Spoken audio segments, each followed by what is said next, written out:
Hello, welcome again to another edition of Mama Cooks. A lot of people have been asking me how do I keep my knife sharp. So this knife is otherwise also known as Santoku knife, and I always have this sharpening stone. You just have to place it at about 15-degree angle and go this way and flip it around and go this way. Just a few times, and I'm going to wash this knife for a second.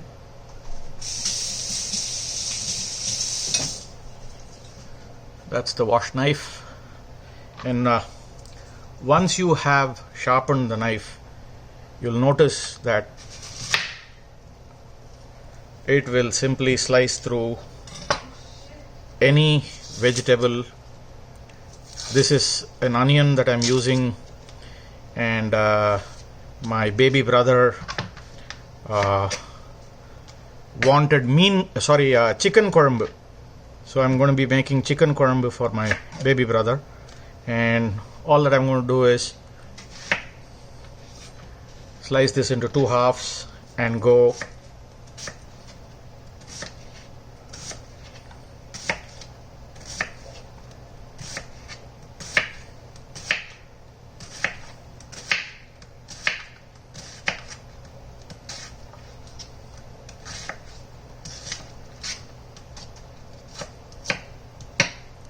that's done. It doesn't take much time if you have a really good sharp knife. So we're going to do this chicken korambu for my baby brother Satish. So I have about kilo chicken with me. So for a kilo chicken, I'm going to take about 400 grams of onions and 400 grams of tomato. We'll first start with the onions, oil and star anise. We don't have to add any more of the garam masala to this dish. So the onions are cut. We're going to take some oil, 4 star anise, just star anise, and I'm going to drop the onions in, and I'm going to fry this onion till it is brown. So the onion is browning very nicely. What I've done in the meanwhile, as this onion is browning up, I've made a paste of ginger and garlic. You just need 2 spoons of ginger garlic and not overpower it too much. Wait for this to brown up. We're going to add the ginger garlic.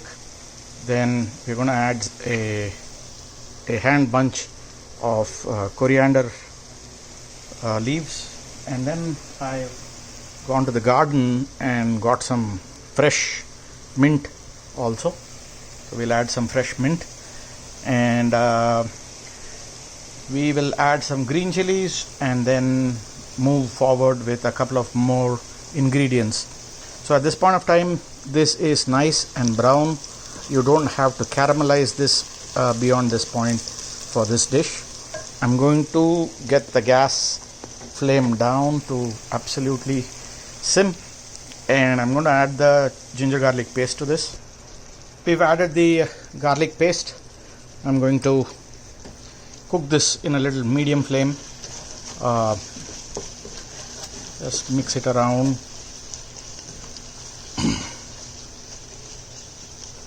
While that is in here for about a minute, I'm going to quickly chop this coriander and the mint leaves, and I'll be back in a minute. So the ginger garlic was there for a minute. I'm going to add coriander and I'm going to add some mint leaves, and I'm going to work on a very low flame at this point of time. So here is a trick with mint leaves. If you have the mint leaf on a stalk like this right out of your garden, you don't have to waste your time plucking one by one. Instead, you see which way the leaf is growing. This is how the plant was growing. So this is the bottom part of the leaf. This is the top. Hold the top and just go down like this. You will get all the leaves. You don't have to pluck them one by one. So the coriander and the mint leaves have gone in. Give it a stir for no more than a minute. And then what we are going to do is add a spoon of turmeric powder. Again, we are doing a kilo of chicken, so we took 400 grams of onions, a bunch of coriander, a bunch of mint leaves, and then 2 spoons of ginger garlic paste. I'm going to add about a spoon of turmeric to this.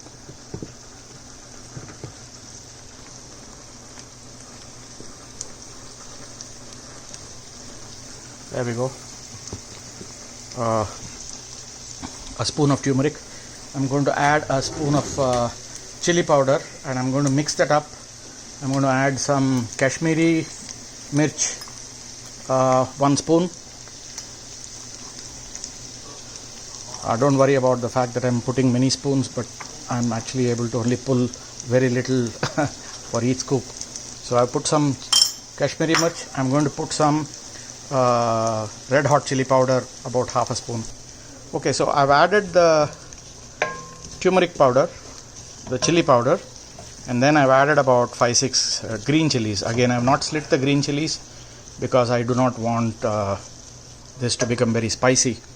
So in a minute I'm going to add about a cup of yogurt to this, and once I've added a cup of yogurt, I'm going to put 400 grams of nicely diced tomatoes. So I've added salt, about a spoon. We can always come back to adding salt. I'm yet to add the yogurt. I'm going to mix the salt, and then I have this 1 cup of yogurt waiting. The yogurt has gone in. I'm going to give the yogurt a nice mix. You could have slightly whisked it outside, but you can always do it inside this pot as well. Just make sure first you whisk the yogurt inside, and once you think that the yogurt is whisked, just mix it up with the onion base. Again, here we're just going to let it be for a minute, no more than a minute. I'm going to add 400 grams of tomato to this. We've gone through a minute of the yogurt. You can see the oil is nicely separated from it also. Now to this we're going to add nice chopped tomatoes. Again, it's good if you can get really ripened tomatoes for this rather than half ripened tomatoes. It really makes a difference in the taste. So I'm going to add all of the tomato to this. I've added the tomatoes. I'm going to crank up the heat. We're going to cook this tomato in high heat for at least 2-3 minutes till the overall temp of this dish has come back to boiling point. So I'm going to now cook this at high heat. While this is cooking, I'm going to add some freshly ground coriander powder, say roughly a spoon of coriander powder. Okay. So you must be wondering, this is almost similar to the biryani dish, but there are lots of differences. One, we didn't start with the kada garam masala. We just had star anise. Second, the onion was not totally caramelized. It was left to brown. Third, at this stage we never added coriander powder. So those are some key differences. Any gravy, whatever we did right at the beginning, are typical of any gravy dish. But what we are doing on the side here is roasting some black pepper. We're going to roast some black pepper, coriander seeds, cumin seeds, poppy, and a little bit of fennel seed. Fennel seed is saunf. We're going to fry them and grind them. So keep stirring from time to time and make sure that this tomato really cooks fully. And when it cooks fully, there will be a separation of oil that will become very apparent that it is cooked. One important thing that you need to know, if you don't cook the tomato here and if you add the chicken too early, the chicken is going to come out rubbery. That's because there is a certain amount of acid in the tomato that will react with the meat and it will give you a rubbery meat. So you need to avoid that situation. Give yourself the time. This might take close to 6-8 minutes to 10 minutes to cook. Just keep stirring it from time to time. So you see this oil separation that has happened. Again, one more important thing. Once your pot has reached a boiling point, there is no point in cooking it in high heat. Go back to simmer to just keep the boiling point alive. If you look at this, I'm I'm at somewhere between 1 and 2, and it still maintains the boiling point. Don't crank up the gas. You will just land up burning the dish. 1, 2, this is not a reduction, so you don't have to run this on high heat. So this oil has beautifully separated. It's time for us. I've got this washed chicken. It's drained off all water. I'm going to add the chicken.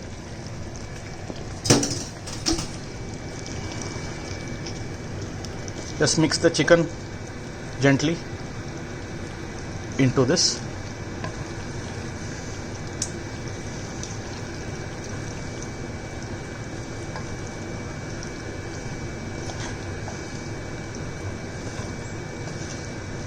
Now for this, I'm going to add one very, very beautiful ingredient at this stage. It has lots of names. I will try and tell you the 2 names that I know it as. It's called Kalpasi. It actually means stone fungus. It otherwise has a Hindi name called as biryani fool, that translates to biryani flower. I'm going to put a little bit of this into this dish. See how it looks, typical of a fungus that you see on the bark of a tree. Yes, that's all it is. It's called Kalpasi or biryani fool. We're going to add that, and I'm going to crank the gas up.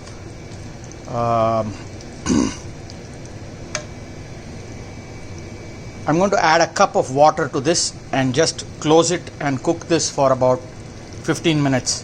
What we are going to do every few minutes or 5 minutes, just stir it around gently so that the chicken moves around.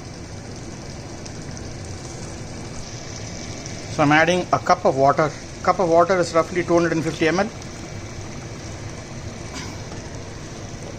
I don't want this dish to become too watery. At the same time, I don't want the original base gravy to just dry up, and this dish will slightly become a little bit more thick when we add the next flavor, which I will take you through.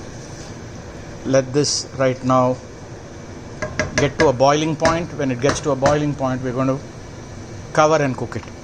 Okay, so this dish has now reached a boiling point, and when it has reached the boiling point, simmer the gas. We're going to cook it in sim for about 15 minutes.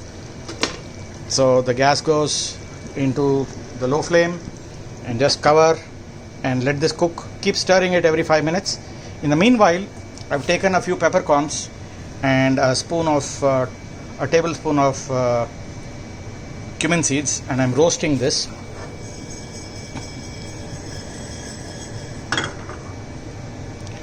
To this, I'm going to add about half a spoon of coriander powder. Then I'm going to add a pinch of fennel seeds, and I'm going to add a pinch of poppy seeds. The cumin has browned up nicely. It's beginning to smoke a little bit, so I've reduced the flame down. I'm going to add some coriander seeds to it, only about half spoon. Then I'm going to add just a pinch of fennel seeds. I'm going to roast this, and in the end, when I turn the flame off, I'm going to add the poppy seeds.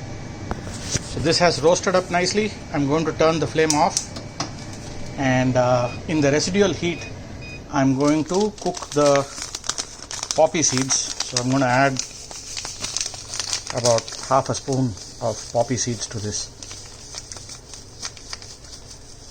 There we go. Okay, not too much of the poppy, a little bit. Just give it a mix and leave it there to cool. The poppy will roast itself in the residual heat. We're going to grind this to a powder and add it to the dish a little later. So I've just taken the lid off at about 7 minutes. Just going to give it a gentle stir. Get the chicken in the bottom to the top and the ones in the top to the bottom. Don't dig into it too much, just give it a gentle stir and close it back. Like I said, we need to give it a good 15 minutes, and it's in low. So this is the roasted, I'm putting this in a coffee bean grinder. I must tell you that this is the most ideal for making quick, fresh powder. So I've loaded this. I'm going to cover this, and you get this beautiful fresh powder. I have shifted to using this for coriander, cumin powder, and any of those things that I need. I don't use the store-bought. This is a much efficient way where you can just make a tad bit for just the dish that you're cooking. So you see how beautifully it is ground. I'm using a plastic spoon and just making sure what is stuck is moved around.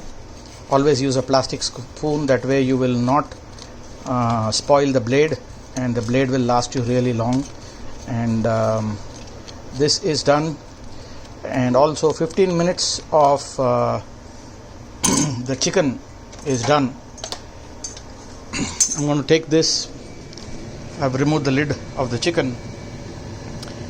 It's been there in this low flame for the last 15 minutes. What we're going to do is empty this,